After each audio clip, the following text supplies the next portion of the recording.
What up, y'all? I'm get in a quick little fifth quarter. Divisional round. We still got a couple of games left to be played, so I get a chance to still do my predictions for that. But before we get into that, we're gonna go to the recap of the first round. So the first round recap, we had the Raiders blew out the Dolphins 55-7. Um, Notice not the type of outing Miami would have liked, but they ran up against a juggernaut over there in Raider Town, and they came up short. Then you had the Bucks and Falcons, and the Bucks won this one 43-36, a lot closer than what I would have thought. Well, at what I actually thought when I predicted the game. I had this being landslide, but this was actually pretty close.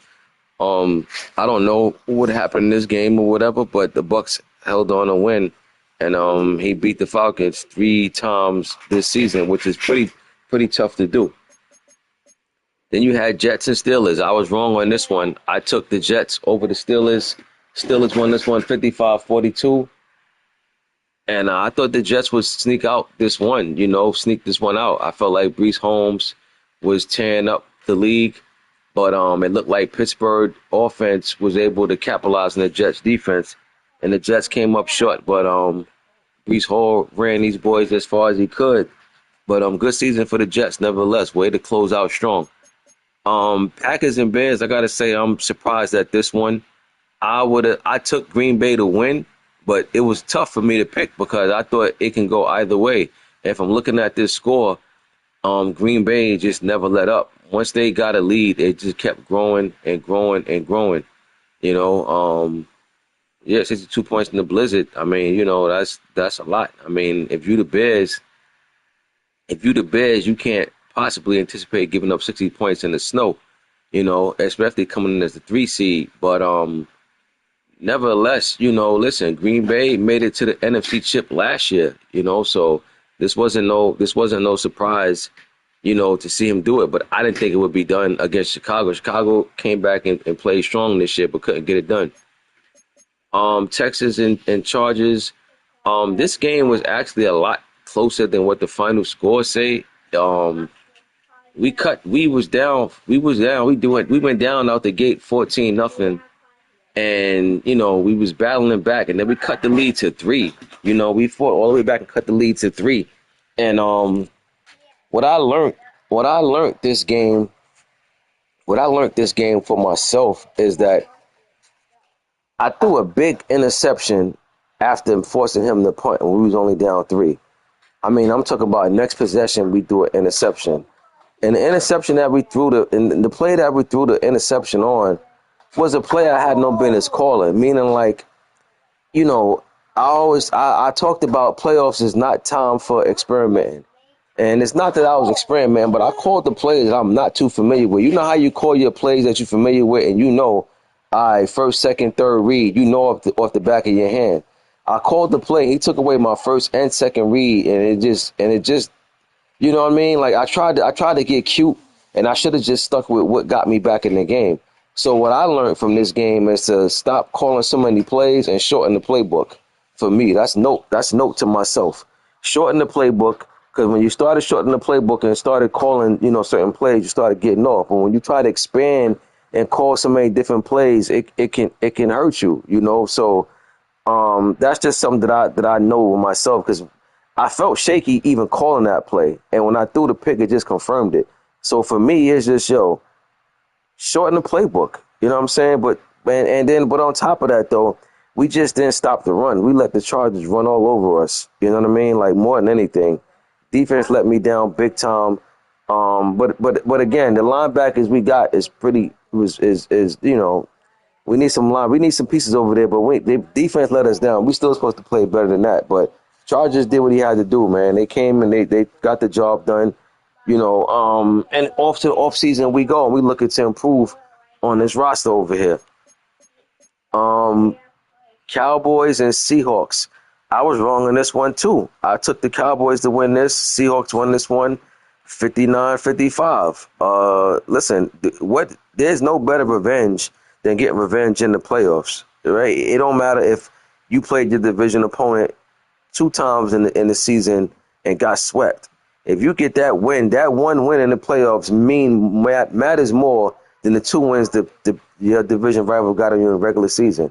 If you play somebody and you beat somebody and you lose to somebody in the regular season and you get a chance to get your revenge in the playoffs, that holds more weight. So Seattle got a chance to get revenge. It still was tight. It still was close. Um,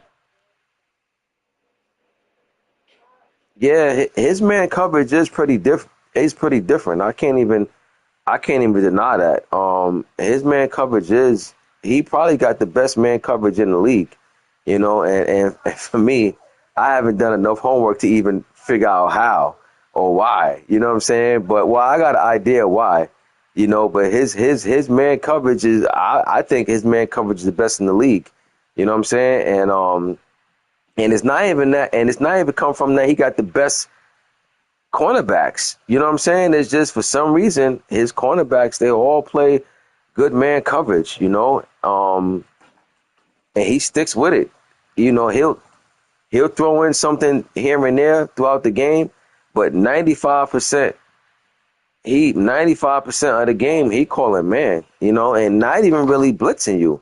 Just straight up regular cover one or man under. But yeah, Seahawks man defense is the real deal, best in the league in my opinion. But now that I'm saying that, and I'm saying, 'cause remember I'm the guy that had 1,000 points for coach points, so I don't even be paying attention to a lot of stuff. But now that I'm saying what I'm saying, um, he said he cooked it. Yeah, listen, that's the thing with man coverage. If you call, there's different routes that will cook man coverage. You know, you just got to be able to know what you're calling. But now that I'm saying what I'm saying about his man coverage,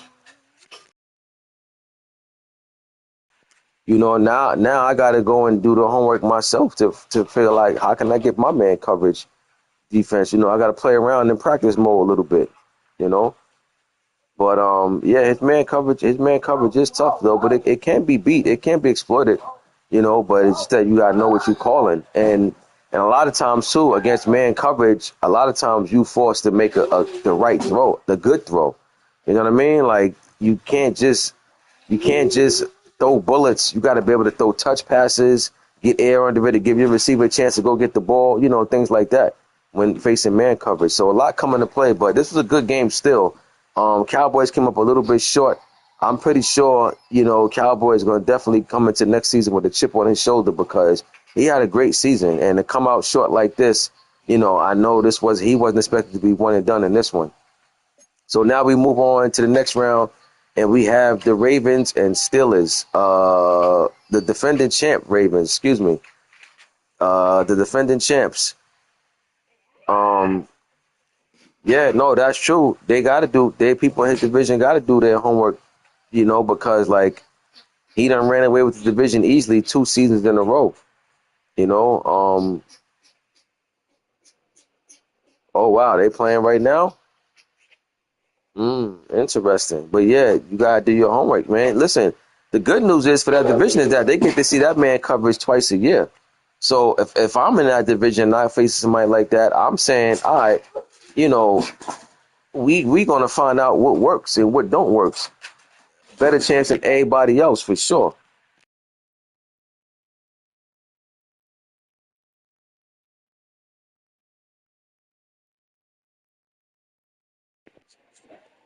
Um. So yeah, division gotta do their homework. But yeah, Steelers, the champs going against the Steelers right now. Um, I was going to get ready to pick the Ravens. I was going to say I think it's going to be a close game, but I was going to pick the Ravens to win. Listen, he's been having a heck of a season, but one thing about and look, the same thing I just got through saying about people in that division, the same thing with Pearl and Ravens. You got to understand, the Steelers and Ravens play each other twice a year, and they've been playing each other twice a year. I want to say probably for the last 6, 7, 8 Maddens. You understand what I'm saying? So at this point, I don't care what kind of team the Ravens have. Scheme wise, it's not really nothing he's going to do that the Steelers haven't really seen. So that's an advantage for the Steelers. I don't get me wrong. I still from what I'm saying, from what I've just heard, it looked like the Ravens, the champs, is losing. But I'm saying I definitely would have picked the Ravens to win this game, and my score would have been, um, yeah, nah, Bap definitely. Listen, one thing I'll say about Bap and them Ravens is that the same way I think the Steelers got the best man coverage in the game, Bap might be the most explosive player in the league. What I mean by most explosive is that when you blink, Bap be done, you know what I'm saying, hit you with a play action and he done scored a touchdown. You know what I mean? And it's just like quick plays, like quick points. Like I think he might be one of the best at that. How fast he scores. So yeah, the game ain't over. 31-14. I don't know what quarter it is, but I tell you one thing, the champs on the rope right now. And now the question is, did the champs come into this game overconfident? Because remember, he swept Pearl. Everything I just got through saying applies to this game. I said you could sweep somebody in a regular season and then they can come back and eliminate you in the playoffs. That sweep that happened in the regular season no longer matters. And that's what's going on right now. The Ravens swept the Steelers, but the Steelers, being the veterans that they are, not even caring about that, and just came into this game focused, obviously, and they up right now. Again, I don't know what quarter, I don't know how much time is left, but the champs is definitely against the ropes right now. And it's looking like I would have been wrong in this one because I would have took the Ravens to win. But it looked like it's looking pretty the lights getting pretty dim over there in B-more. But one thing about Steelers is that, Pearl will definitely give you a chance to hang around because he'll still be passing what he should be running. At some point in time, you got to realize you're not playing against the opponent. You're playing against the clock. So if you're running the ball, that clock moving. But when you study trying to pass and you getting incompletions and stuff like that, the clock stopped. You bailing your opponent out. I know. I've played Pearl plenty enough times and came back a few times to know that he'll give you an alley-oop. You know what I mean? But I don't think he's going to play no games right now. He up against the champ. I think he got something going on over there. Then we go to the Eagles and Packers. Man, talk about revenge. This was a rematch from last year. These two met in the same round, matter of fact. These two met in the same round because Green Bay won this game to go on and face the Bucs in the NFC Championship. So same round, different results. Same everything. Eagles had home field advantage. Green Bay was on the road. But this time, Philly pulls it out. 3-point win. Looked like a great game. I didn't see a second of this game, but I think it's something that I'll go check out. A little later on. You saying you sold at the end, so I'm guessing. When I watch it, it's going to be something that I see towards the end of the game that you threw a pick or something like that happened, or maybe you was on defense and blew assignment or something. But now I'm expecting to see how you blew it at the end because you said that, but. Good win for Philly. I mean, look, I'm not gonna lie. If Philly would have lost this game to Green Bay, it definitely would have did something. It definitely would have did something to their psyche because Green Bay would have been that team. Got stopped on fourth down. Yeah, big. Yeah, because Green Bay would have won this game. This would have had the Eagles sick. To get bumped in the same round by the same team 2 seasons in a row. So yeah, Philly had to win this, but the one thing I gave Philly compliments too. I said the one thing, because early in the season, I said Philly, I was talking about the Eagles, and I was saying I've seen this movie before. They were scoring a ton of points, but still giving up a ton of points. But I got to say, really toward the second half of the season, Philly defense has gotten better. Their defense has gotten better, and that's what they wanted to see, because they know they could score. It's just that they don't want to keep, I'm sure, like anybody, you don't want to keep knowing that you're scoring 70, but you're giving up 50. That's not a good look. Scores like this is what you can deal with. So this is a great win for Philly for more than one reason. They pulled it out. Green Bay fought hard. They fought tough. They crept in the playoff. They was playing with house money. They got in. towards like the last week of the season, and they made the most of it. They came up a little short, but I mean, look, I said it before. This Green Bay team ain't going nowhere. That's a young squad they got over there. Philly been making moves over there, so you know they got young. They got a young tight end. They got a young running back. You know, so they not going nowhere neither. So the key is you just got to build and be able to stay what's going on. Chargers and Raiders. Raiders won this one 55-35. Didn't see this game neither. Um, the Raiders move on for the second season in a row. He's going to the AFC Championship. It took out a Chargers team who's tough contenders over there, you know. So and the Chargers beat the Raiders this season, so they split. But the Raiders got the last laugh, you know. So what happened in the regular season no longer mattered. But the Chargers came into this game knowing that he can win because he did it. You know, he actually blew the Raiders out this season. But Raiders got the last laugh, win, the most important win out of them all. He goes on to the AFC Championship, and he's waiting on the winner of the Steelers and Ravens. And in this case, it seemed like it's the Steelers. Then you got Bucks and Seahawks. This should be a good one. I can't even lie. This should be a good one.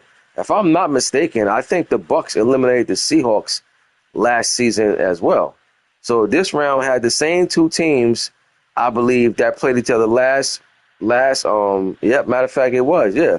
These four teams in the NFC played each other the same round this time last year. The Packers won and the Bucks won, and the Bucks and Packers met in the NFC chip, and the Bucks beat the Packers, went on to play the Ravens in the Super Bowl. So it's the same teams that played each other, same layout, same home field advantage thing and everything. But look, the Eagles lost last year, they won this year, and the Seahawks lost last year, and I got the Seahawks winning this year. So the two teams that lost last year, the Eagles won the first matchup, and I got Seattle winning this one. I got Seattle beating the Bucks. But don't get it twisted. The Bucks will come out this game, you know, very, very easily to win this. So I'm not questioning that at all. But I just think that Seattle, man, I think he got the personnel to deal with them Bucks, them wide receivers over there in Tampa. You know, so this should be a good one though. This should be a good one. If anybody get blown out in this, I'll be surprised. But I'm going to take Seattle to win this over the Bucks. I'm going to say Seahawks 41, Bucks 34. 41-34, Seahawks over the Bucks.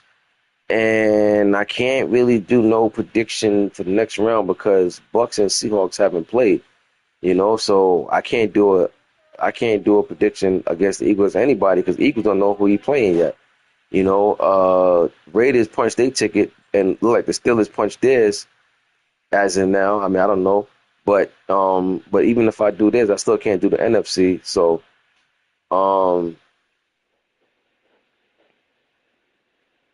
season awards. Where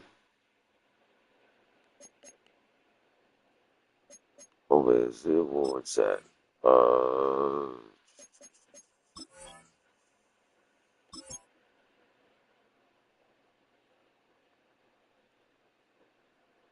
I'm at the wrong thing. I'm lost right now. What am I doing? Was I at the right thing? Oh yeah, yearly. Well, MVP goes to Jalen Hurts. I don't know if Jalen Hurts. I kind of feel like Jalen Hurts won it last year. No, I don't know. I don't know if he did or didn't. I think he did though. And if he did, that's back-to-back MVP seasons for Hurts. Lamar second. The Raiders QB came in third. Oh yeah, back-to-back MVPs for Jalen Hurts, man. I mean, the only thing now is the icing on the cake is to go bring the trophy home. You know, but we'll see. You know, we definitely gonna find out. But a heck of a run that Jalen Hurts is on, man. MVP back-to-back seasons in a row. Coach of the year. goes to the Bears, followed up by the Ravens, and then you got the Cowboys in third, Raiders fourth, Bucks fifth. But Coach of the Year went to the Bears.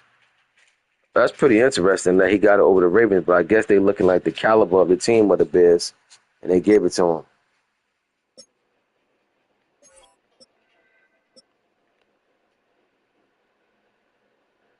Offensive Player of the Year goes to A.J. Brown of the Rams. Wow. That's back-to-back years. I think. Well, I don't think Drake got offensive player last year. I think he got receiver. I think he got best receiver last year with Puka, and now he got offensive player of the year with AJ Brown. Man, he got all of that and only had what, one win, two wins. Saquon came in second though. Bijan of the Falcons came in third. Seahawks running back Walker came in fourth. Then you got Jahmyr Gibbs of the Lions, Corlow's guy. Surprised to see a Lions up there in anything. Corlow's didn't have a good season at all. But the Eagles got one, two, three guys in the on the top 10. That's pretty big. So I'm guessing it's who's what it could a tight end. I think that's the tight end over there, if I'm not mistaken. That tight end was killing. So that's your offensive player of the year in the NFC. In the AFC, your offensive player of the year is the Raiders, Thornton. Yeah, I kind of figured that. The Bills, Austin, Jets, Brees Hall came in third. Dolphins got fourth and fifth player up there. Offensive player of the year, Matt Fitzpatrick. I thought that was, I'm about to say, how is Mika Fitzpatrick on offense? I thought that was Mika. I'm like, he ain't on offense, but that's different. Fitzpatrick. Dolphins got three guys up there in the top 10. Three guys in the top 10, and he only scored 7 points against the Raiders. What went wrong? You expect to see a better showing. Yeah, nah, I get it now. I know. You got three guys up there, bro. How you only scored 7 points? Your offense was cooking this season.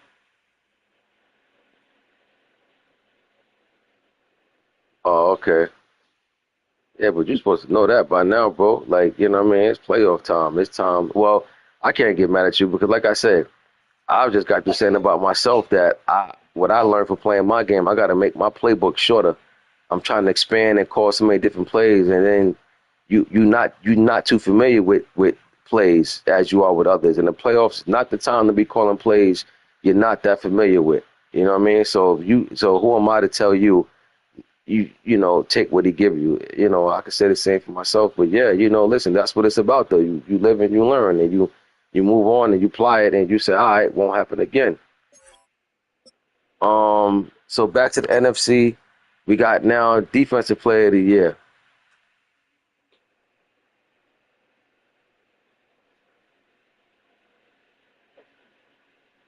Yeah, speed wide receivers will definitely make you want to constantly try to cheese with them. Um, yeah, it is. Cowboys, number one defensive player of the year.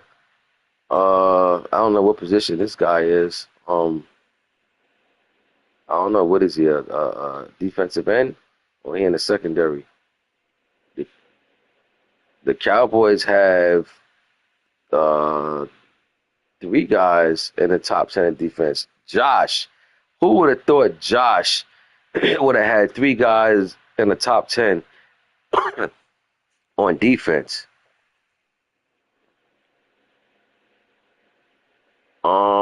And the Bucks got two guys up there.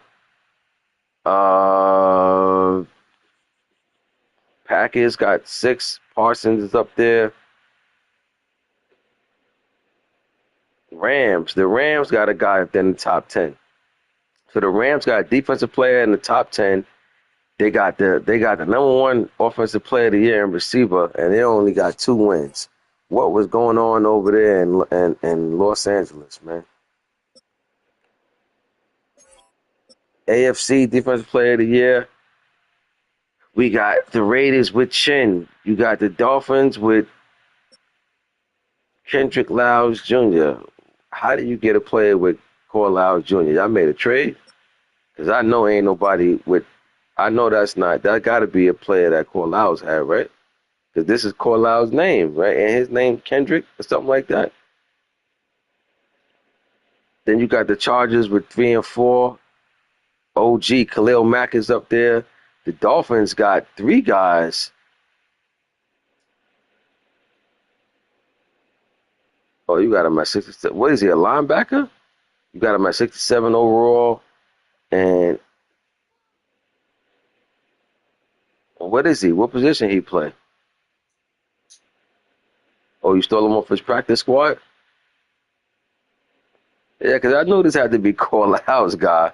Because I'm like, yo, this is because Corlow's always this was always Corlow's name when he changed guys' names up. So I'm like, I know this had to be a Corlow's guy. You know, Dolphins got 3 guys in the top 10.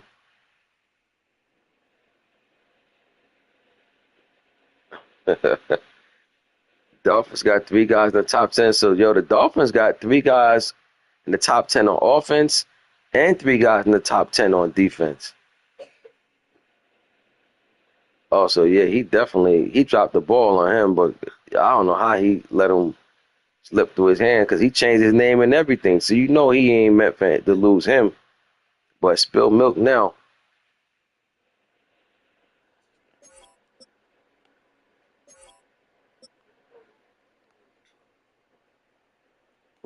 Offensive rookie of the year. You got the Eagles with that tight end Whitaker. Panthers got the 2 and 3 guys up there in the top 10. Back to back. Cowboys fourth, 49ers fifth, Bucks with a guy up there, Eagles again. Then you got the Lions with guys up there, and then you got the Falcons. In the AFC rookie of the year, you got the rookie, Fitzpatrick of the Dolphins. Then you got the Raiders with their QB. This wide receiver must have killed because they got him as the offensive rookie. This guy is the quarterback for the Raiders. So they got a receiver ahead of a quarterback. So that means that receiver had to be killing big time because um, DK was putting up numbers with that QB. So I'm surprised they got that receiver over the QB. I would have never expected to see that one.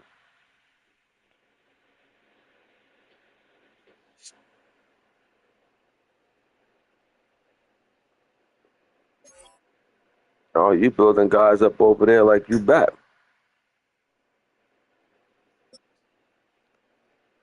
Defensive Rookie of the Year, AFC, Brian Franklin of the Dolphins. Then you got the Chargers with a guy up there, Burns. Broncos, third. Steelers coming fourth. Then you got the Dolphins again coming in fifth. Yo, the Dolphins in a lot of categories, man. Top 10. They are averaging two or more in pretty much every category that I look up. I'm seeing nothing but Dolphins players.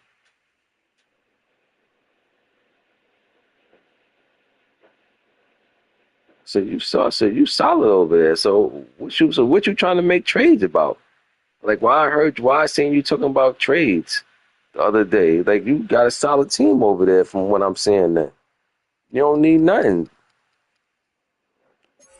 The NFC Defensive Rookie of the Year, we got the Packers.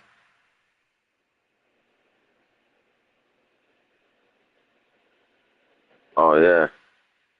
Well, you should have went. You should have went and got Anthony Richardson from Scott.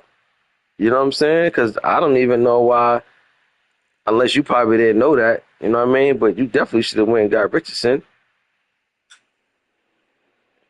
Because I don't even know why he. And that's another thing.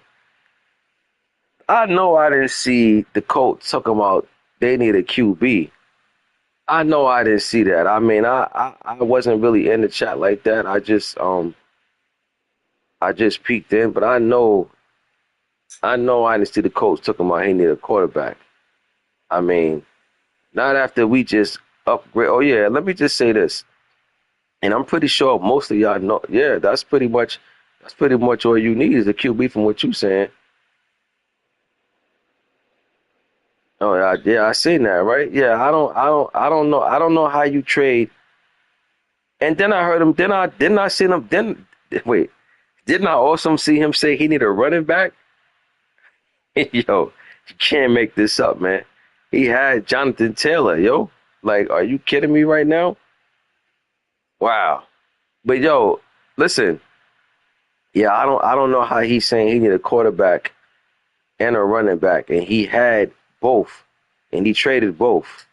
That's just wow, yo. It's like he traded Jonathan Taylor. Like, why would you trade Jonathan Taylor? And then when he made the trades, I was like, yo, you getting them, man. Listen, yeah, that's what I'm saying. Like he's saying, I know I was a bug, and I'm like, yo, did I see this dude say he need a quarterback? Like my guy, we made Anthony Richardson X Factor. And for anybody that knows Anthony Richardson, I was calling him Baby Lamar. No, hamster wheel is the truth, bro. Hamster wheel indeed. Hamster wheel indeed. Like Richardson is Baby Lamar, yo. Like if you get Anthony Richardson X Factor, the same way you wouldn't trade Lamar, you ain't trading Richardson. You understand? Like, why would you trade him and then now and then again, and now you're saying you need a quarterback? Then you had Jonathan Taylor, who's easily probably the top three, if not top three, definitely top five running back in the game. And you trade him, and now you're saying you need a running back. Man, you can't make this up. But anyway, just a reminder: when we start the league, when we start the league up, and we give you an upgrade on the player because of the caliber team that you have, you can't take that player and then trade him. You know, so it's like again, if you take the Browns and we make Shador Sanders X factor, you can't turn around and say, yo, Shador on the block. Nah, that's not why we did that. We gave you the upgrade for you to, you know what I'm saying, to have you something to work with. You can't try and take that and try to flip it and turn it into other picks. If that's the case, we just gonna let it be and you go trade them on your own. But again, I'm pretty sure most guys know that, but I seen that the coach did that, but I didn't say nothing about it because I know that the coach didn't know because he haven't been playing with us. He just got back into the swing of things, but you can't do that, you know. But yeah, man, the Colts, yo, like you can't be horrible. You can't be a horrible GM and a horrible user. Like you got to be good at something. You know what I mean? You can't be horrible at both. Your trades like this. Like, come on. Let me get back to this because I'll be talking about this trade stuff the rest of the night, man. I trade don't make no sense at all. Um, Packers rookie won rookie of the year over here in the NFC, followed by the Eagles, followed by the Niners. Then you had the Rams. Oh, Dre got two guys up there. No, three guys. Pardon me. Dre got three guys in the top 10 for defensive rookie of the year. So it looked like even though the Rams been losing, it looked like they have been building guys up.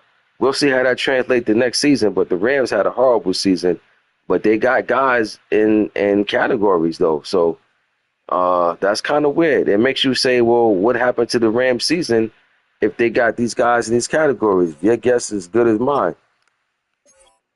Best QB, of course, is Jalen Hurts. He won MVP, followed by Seahawks, Milrow, the Cowboys, Bears, Bucks, um, Packers, Cards, Panthers, Giants, Falcons. Over here in the AFC, you had Lamar was first, followed by the Raiders QB. Then you had Josh Allen. Yeah, Josh Allen was killing the early part of the year. Then he fell off in the second half of the season. That's why he dropped because I think at one point Josh Allen had to be one or two for best QB. He was killing it. Then I don't know what happened with the Bills. Like They just they just fell apart in the second half of the season. I'm not gonna lie, I'm surprised to see Justin Fields up there at 6 with Brees Hall, who's probably the top running back. Brees Hall been killing. So I'm surprised to see Justin Fields up there, honestly. Best, you see what I mean? Best running back was the Jets. Brees Hall, followed by the Dolphins, Chargers. Then you had the Bills, the Raiders, the Chiefs, the Jags, the Ravens, the Steelers, and the Browns. Saquon was the best running back in the NFC. Bijan of the Falcons, yeah, Bijan was had a good year, so I'm not surprised at that. Gibbs of the Lions, he's third. Um, Seahawks is fourth. Cowboys running back Blue, Rams Judkins is sixth. Here's something funny for you to something else funny for you to hear. You know, when the coach traded Jonathan Taylor, they traded him to the Browns. And you know who they got from the Browns? This running back, who's now on the Rams. Quinshawn Judkins, who's on the Rams. So not only did you get rid of Taylor, but the running back that you got for Taylor, you got rid of him too, sent him to the Rams, and oh yeah, you still saying you need a running back. yo, yo, yo, man, this is pure comedy at this point. Like, this is pure comedy. Pure comedy at its finest. Then you got the Giants, Tracy Jr., Panthers, Bigsby, Bucky Irvin of the Bucks, and then you got the 49ers with McCaffrey. Yeah, bro, hamster wheel. The hamster wheel for the adults. Wide receiver in the NFC, you got the Rams, AJ Brown. You got the Seahawks, he's a stud. You got the Commanders with Tyreek Hill, Rams with Puka. So the Rams got two receivers in the top 5. 49ers, he got somebody up there. Bucks, Eagles. I'm surprised the Eagles ain't got, but the Eagles was killing with the tight end, you know. So that's why the tight end was getting majority of the reps.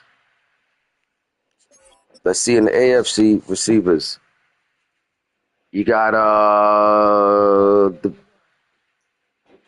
you got the Raiders, you got the Bills, Dolphins, Ravens, Dolphins again. So Dolphins once again, 2 guys in the top 5. Steelers, Bills, Chargers, Ravens, and Broncos. Those are your top 10 receivers in the AFC. Best O-line. We got the Chiefs at number 1. You got Steelers at number 2. Colts 3rd. Dolphins is 4th. Steelers is 5th. Raiders is 6th. Bills 7th. Chargers 8th. Ravens 9th. Texans 10th. In the NFC, you got the Bears. The Bears got 3 guys in the top 10 in the O-line. His O-line, yeah, the Bears do got a good O-line too in real life. So yeah, that makes sense. Cowboys got the 3rd and 4th best O-lineman. Eagles dropped is at 5th. Then you got Bears, Packers, Bucks, Giants, Seahawks. Best D lineman. You got the Cowboys with top 1, 1st and 2nd for the defensive lineman. Then you got Micah Parsons 3rd. You got the Bucks 4th. You got the Falcons 5th. You got the Cardinals at 6th. Rams at 7th. Seahawks 8th. Eagles 9th. Lions 10th. In the AFC, you got the Chargers 1st. Dolphins 2nd. Raiders 3rd. Raiders 4th, Raiders 5th. You got Raiders the 3rd, 4th, and 5th, back to back, followed by the Ravens, the Texans, the Steelers, the Ravens, and the Ravens.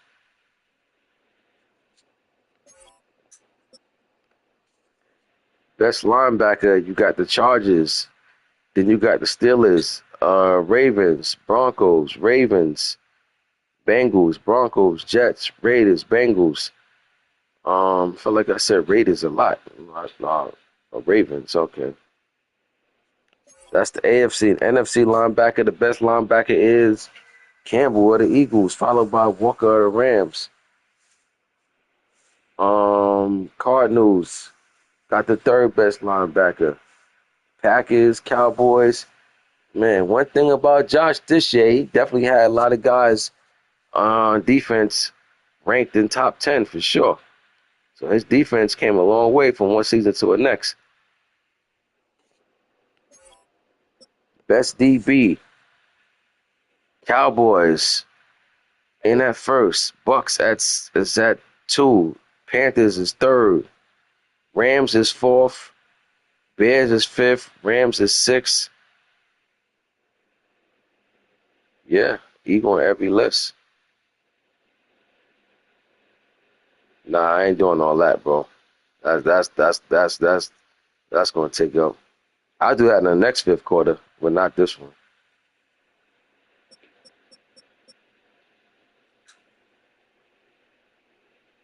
Um,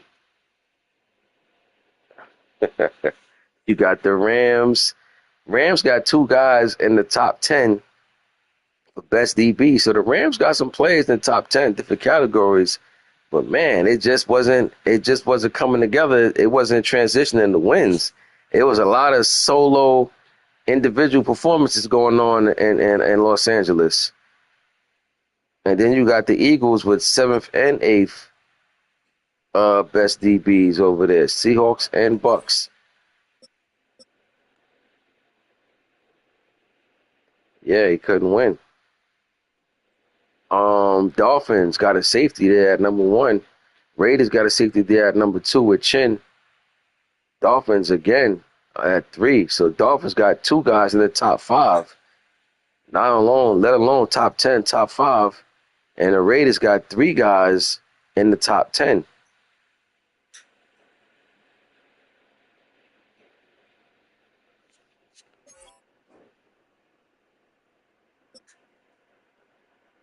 Best kicker, I'm sure nobody cares about that.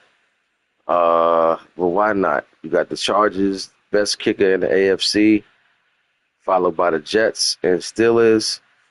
And NFC, you got the Falcons had the best kicker, followed by Seahawks and Rams. And yeah, G, like you said, you got an Eagle in every category. You got a kicker up there. That's 6 on the list. But those are your awards for rookies, defensive, offensive player of the year. We'll see if do any of this. My question is, does any of this transition over to upgrades? You know, that's the question. Does any of that go to upgrades, or is it like you gotta be like top 3 or something like that? I think you gotta be like in the top 3, if I'm not mistaken, to get the upgrades. That's what I heard before. I could be wrong, but that's what I remember hearing. Let's see if that final score looking like over there. Um, I'm sure that still a game is over. Why they not why they not showing the score? They still playing? That Ravens is still a game not over?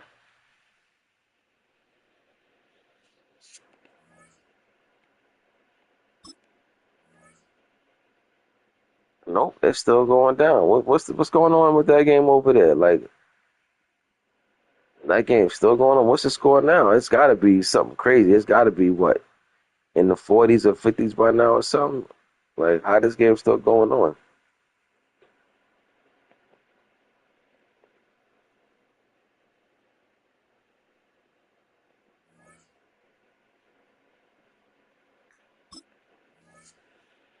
But yeah, so that's it, y'all. We waiting. Seattle and Tampa got to kick off. I don't know if that's going down tonight or what. 45-31. Is that the final score? Or is it like late in the fourth?